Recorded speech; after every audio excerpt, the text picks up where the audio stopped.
M. Night Shyamalan, he always has a twist, right? Well, we're going to start out with the twist in today's video. We're going to throw The Last Airbender on the God tier because I can't even keep this going. It's supposed to be a bit. It was supposed to be funny. I can't do this. In good conscience, in good health, I can't do this. What is up, Flick fans? Welcome back to my channel. M. Night Shyamalan, one of the most divisive filmmakers of our time, in what will be one of the weirdest looking tier lists I've ever done. We're going to talk about his films, and at the end of the video, I'm going to rank him, but first, I've got to place him on the tier that I feel is necessary. This is all opinion, this is my list, but I need your guys' list down below. Let me know, what is your favorite M. Night and least favorite movie of his? There's a lot for both options.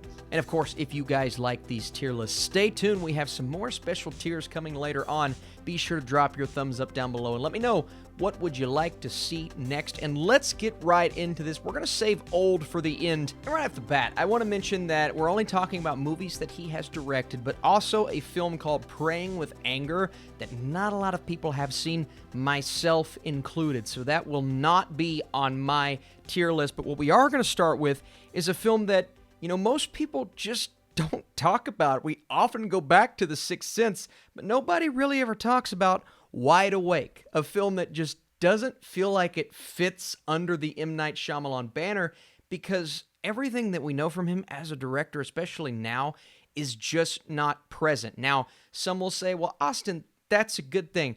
Others will say, not necessarily, because what makes Shyamalan stand out is when he's dealing with certain genres, but here, we're not floating in the genre that we're used to. This is more of a coming-of-age story. It's all about a 10-year-old boy in a Catholic school following the death of his grandmother who goes on this quest. He's discovering the meaning of life. It's supposed to be deep, starring people like Dennis Leary and Rosie O'Donnell, but it's not funny in a way that's entertaining. There are just a lot of really awkward things in this film. All the way back in 1998, it doesn't necessarily even capture that year. You have to go further back. It feels like a movie that's just out of time, out of place. It feels awkward in its delivery, and I just didn't really have a good time with this experience. Now, you could say that there aren't as many apparent flaws as some of his other movies, but there's also nothing that allows this film to stand out.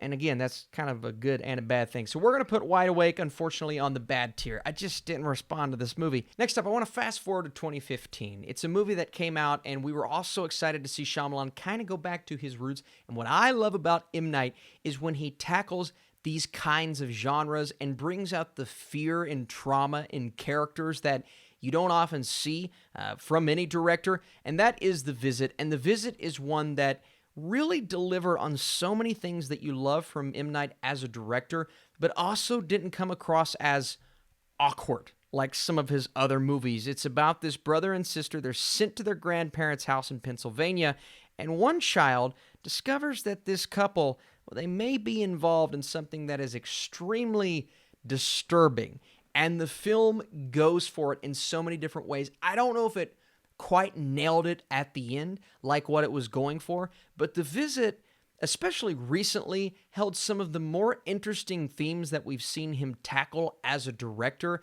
and I thought it was thoroughly entertaining. So I'm actually, you're already seeing the drastic difference, going to throw The Visit on the good tier. I thought this was a good movie, and I really enjoyed it in the grand scheme of 2015. And all right, we're going to take that enthusiasm. We're just going to bring it down a couple of notches. How about After Earth? One of the most, and I hate to sit here and laugh at M. Night because I'll say this, as a director, I love the fact that he goes for it. All right? Constantly and consistently. He went for it with Old. He went for it with The Last Airbender. He goes for it with After Earth, this different feeling sci-fi movie with Will and Jaden Smith. And right off the bat, you've got some awkward performances, very awkward dialogue, awkward front, back, top to bottom. I mean, everything about this movie is just awkward. If I slam my glasses one more time. The thing about this movie was I was looking forward to it so much because I love it, especially growing up. I just thought Will Smith was the best. And to see this sci-fi movie and so many things about it that looked like they would resonate with me, and this and another movie on this list, anticipation just getting shot down by botching the execution and such a forgettable movie. And I'll never forget, I went with my friends who did not watch near as many movies as me. They hated it just as much, if not more, than I did. And we were all just like, what was that? And you know what that was? It was an awful movie. That's why we're going to put it on the awful tier. Congratulations. Whoop-de-doo. And let's keep that momentum going with Lady in the Water.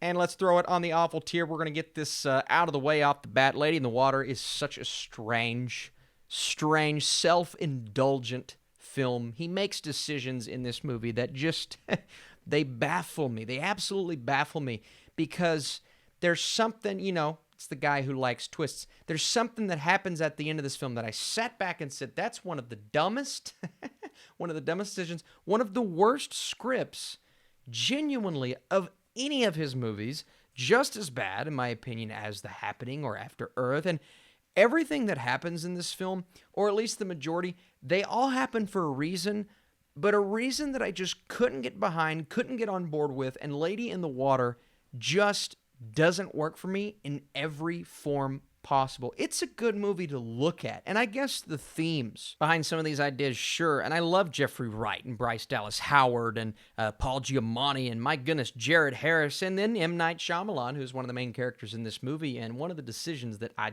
don't want to get into it. I don't have time. Let's move on. Next up, let's go a little bit more positive now. Let's shift things in a drastically different direction, and that is The Sixth Sense. Listen, at this point in time, if you've not seen the movie, you probably know the twist. And if you've not seen it by now and you are a little bit older, you're probably never going to watch it. But The Sixth Sense, I encourage you, even if you know exactly what's going to happen within the I see dead people, that moment, that idea, it still lives up to the hype. And it's one of those things where after you go back and you rewatch it, once you know what everything means, there are so many little details. And I understand the comparisons. I do. People were going in and saying, M. Night Shyamalan, he's the brand new Spielberg. First of all, that's a lot of weight to put on someone's shoulders, and understandably so. He wasn't able to keep that momentum going for the most part. Other films really worked for him. But The Sixth Sense, it's just one of a kind. It's a one-of-a-kind movie. It's a one-of-a-kind premise. You have some great characters, some great acting. One of Bruce Willis's best performances ever.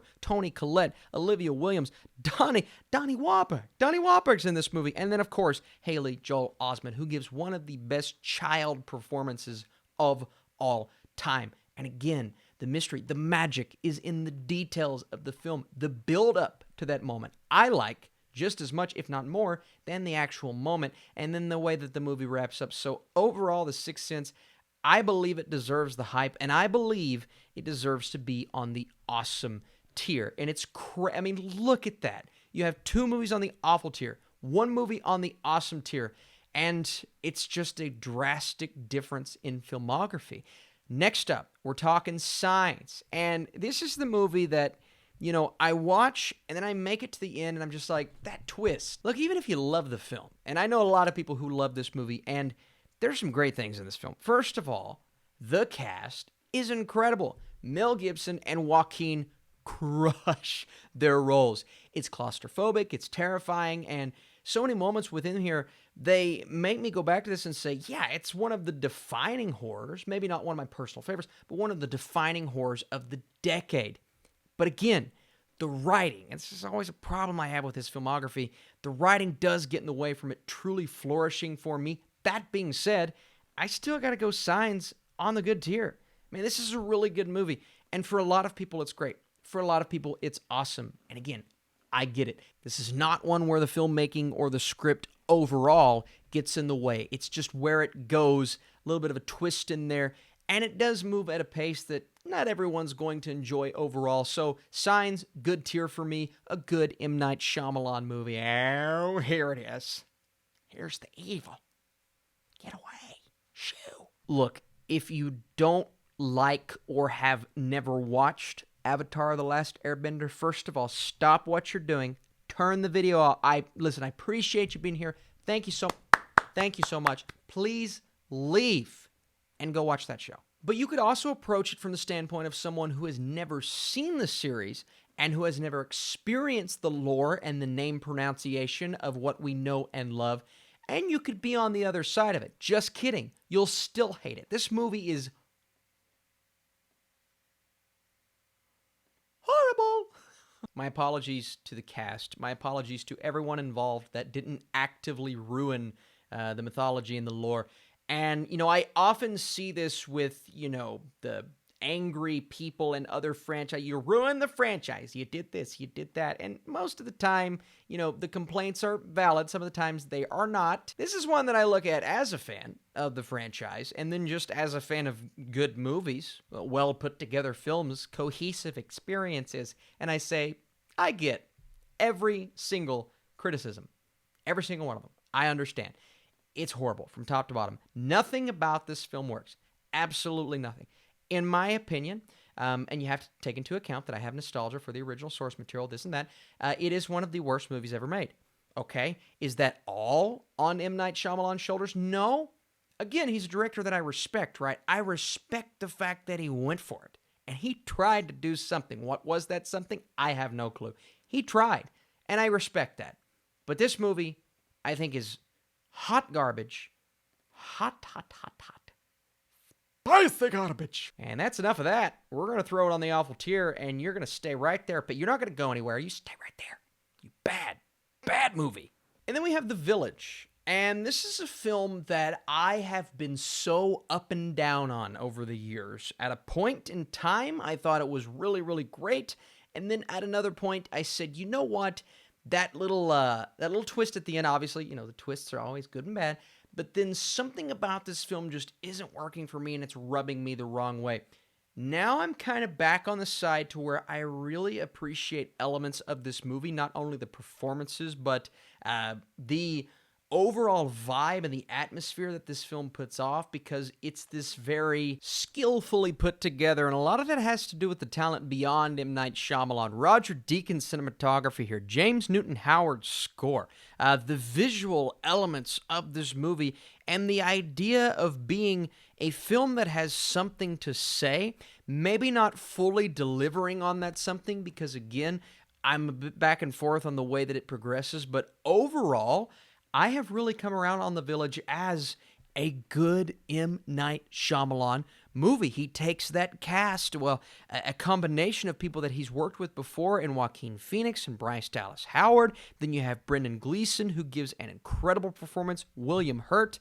Guys, I think this movie is a lot better than a lot of people give it credit for, and it's in the upper echelon of M. Night Shyamalan films. And we're just going to go right back down, and we're going to talk about The Happening. And hey, everybody, it's Mark Wahlberg. Is the wind's going to... I don't even feel like doing the impression. I'm sorry, guys. 4 movies on the awful tier. I am so sorry. Listen, The Happening, I just watch it, and it's not that there aren't good ideas present in this film. I just see the entire thing as a parody. I think there are haunting and horrifying moments in this film when people just start dying and killing themselves, and you're terrified, and I'm like, oh my God, the beginning of this movie is amazing. But at that point, as soon as the film takes off and is never really able to find a landing spot, and you're the opposite of swept up in Mark Wahlberg's performance and Zooey Deschanel, it's just a ridiculous film with a ridiculous premise, with ridiculous execution, just completely botching this premise that was so cool. You hear it and you see it, and it's scary, it's haunting. That's what M. Night does so well. Sometimes. This is not one of those times. I thought The Happening was just... it just didn't work. I could pick apart this script from top to bottom. This is the example that I go back to when I say, sometimes the scripts aren't the best. Even beyond The Last Airbender, I think that's more so the execution. The script for The Happening is terrible. And before we get into old, let's talk about his Unbreakable trilogy, starting with the movie that started it all. I'm repeating myself. It's Unbreakable. Let's throw it on the awesome tier. Guys, this movie is awesome. It is straight up awesome. This is when I look at M. Night and I'm saying, this guy is firing on all cylinders. All of them. The filmmaking, the execution, the idea of creating a comic book movie that did not feel like a comic book movie at the time. So drastically different from anything prior, and really different than anything since. Now, movies have seen that and tried to maybe not replicate it, but set themselves apart from the comic book movies that we get from Marvel and DC today. And I like that. I like when movies take risks like that. But taking Bruce Willis and turning him into an unconventional superhero, but guess what? You don't even know that it's a superhero story until you progress further and further into the movie, and that final scene where he's walking away from Samuel L. Jackson, in my opinion, is one of the coolest superhero scenes of all time. This movie is, well, it's on the awesome tier. It's awesome, which baffles me because it's so drastically different from some of his other films. And again, that's what I respect about him, because he's always going for it. This is just one of those times that he nailed it. Whew. It's the third time I've sneezed. I'm having an allergy attack. Hello? Hello? All right, I took some Allegra. Let's keep going. I can't breathe. Next up, we have the time that James McAvoy should have been nominated for an Oscar. You think I'm joking? I'm not. I look at this performance, and it's one of the most impressive things I've ever seen out of an actor. I kid you not. And he carries that over into Glass. But what he does in Split with all of these personalities and dealing with the subject that is sensitive and has since caused a little bit of controversy about the film, but I thought it was handled in a way that just really worked for the film that they were going for. And then obviously you get the inevitable twist at the end that led us to Glass, which was amazing. But even prior to that, I was so invested in this film. I was terrified, not only because you have McAvoy, but you have Anya Taylor-Joy, one of the first times that we saw her and really embraced her as a performer, and she gives an amazing performance. And all of these personalities, my favorite is probably Hedwig. Just hilarious, haunting, scary, and the movie rides on his shoulders. I mean, completely, it's all up to him, right? If he doesn't deliver, and if he's awkward, if he's cringeworthy, then the movie falls right down into those other categories. And fortunately for the film, he delivers. The script delivers. The atmosphere is awesome. It's cramped. It's claustrophobic. It's scary. Guys, Split, it doesn't quite reach the levels of Unbreakable or The Sixth Sense just because certain moments were awkward. But overall, I think this is a great film. I truly do. And it works so well for me. I'll start with this. I haven't went back and revisited Glass since I last saw it in the theater. And that first time seeing it, I expected so much from this film because it's the culmination of what is now a trilogy. And the first two movies, I loved. I really loved. And I'm like, Shyamalan, you've got this. Don't mess it up.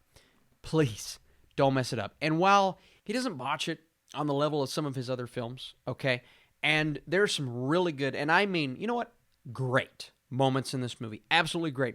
And honestly, the first two acts worked very well. A little bit of an up and down in terms of the tone of the two acts, but they worked overall. For me, the third act hurt the movie so much that it really took away from what those first two acts were doing. The introduction of Willis and McAvoy into this world, a combined world, this Palpatine Darth Vader situation where he's sent after Bruce Willis's character. Then we get that breakout and that showdown and what I was expecting from the showdown. And it's not like I wanted a big CGI battle, okay? I could have used a battle of wits, but instead of getting that, instead of getting something that was satisfying, an ending that worked, and then beyond the ending, a twist that worked, I got an ending that was just so disappointing. All I'll say is the puddle, the small puddle, and I get it. I get it, but come on. And then the twist on top of that, which just, it felt too cheesy for its own good. And this movie just didn't bring it home. And that's the unfortunate fact. And while I started out, walking out saying, I guess that was okay, I was a little bit disappointed. Since then, I've really just I'm kind of meh on the film. And it's going to take a revisit to really determine where I'm at. Am I okay? Am I mad? Do I love it for some reason this time around? This is the one on this list that I feel the least confident about because I'm just so I want to love it. I just didn't quite get there. Where do I fall? Let's talk about Old. Let's talk about his new movie.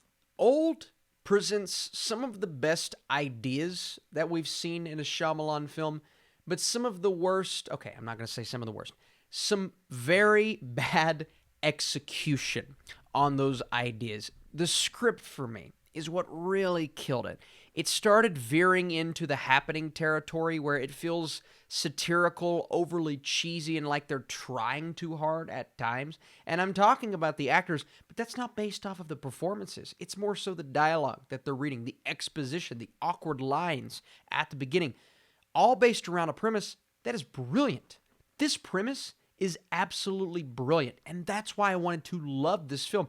I'm watching it saying to myself, okay, you're onto something here, you're onto something there.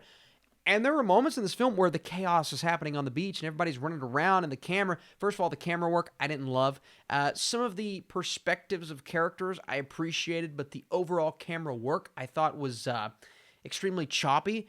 And then you get into, the emotions of the characters, and then, the inevitable Shyamalan twist. And that twist, I'm sitting back saying it was underwhelming. That's kind of how I felt walking out of the film. It presents some brilliant, and I mean brilliant ideas, but unfortunately, it just didn't come together. Still not terrible. It's going on the meh tier, right next to Glass. But Old, for me, was very mid-tier. Shyamalan. But take a look at this. Oh my, isn't that just... Well, look, it's 2 L's, or 2 U's, or 2 R's. I don't know. All right, folks, let's rank these films, and you know exactly what goes at the top. It's The Last Airbender, yo! Nope, we have The Last Airbender at the bottom, followed by, followed by Lady in the Water, and then After Earth, which means congratulations, The Happening. You're at the top of the awful tier. And then we have Wide Awake on the bad tier. On the meh tier, we have Glass and Old. And this one's actually really tough, but I think I'm going to keep it like it is. There's something about Glass to where I'm just unsure, to the point to where I want to put it above Old. It's just all of those ideas coming together, man. I wanted it to work so much. On the good tier, in the 6th spot, I'm going to go with The Visit, followed by The Village, and then Signs. Of course, Signs in the 4th spot. On the great tier, obviously, at the number 3 spot, we have Split. And what's number 1? What's number 2? Well, you know what? I'm going to differ from a lot of people. I'm actually going to go Unbreakable as my number 1 M. Night Shyamalan movie, followed by The Sixth Sense at number 2. It's very close, and I do think both of them are genuinely awesome films. But there's something about Unbreakable that just speaks to me as a superhero, a comic book lover. That movie just does it. So again, I respect M. Night Shyamalan as a filmmaker. Absolutely. I think he does a lot right. Does a lot wrong, but that's because the ambition is there. So what do you guys think about this tier list? I mean, just madness going on. Do you agree? Do you disagree? All of those things down below. If you enjoyed this tier list, be sure to drop your thumbs up and let me know, what would you like to see? What filmmaker should I tackle next? All right, guys, appreciate you for watching. Very special video coming later on today. I'll see you soon.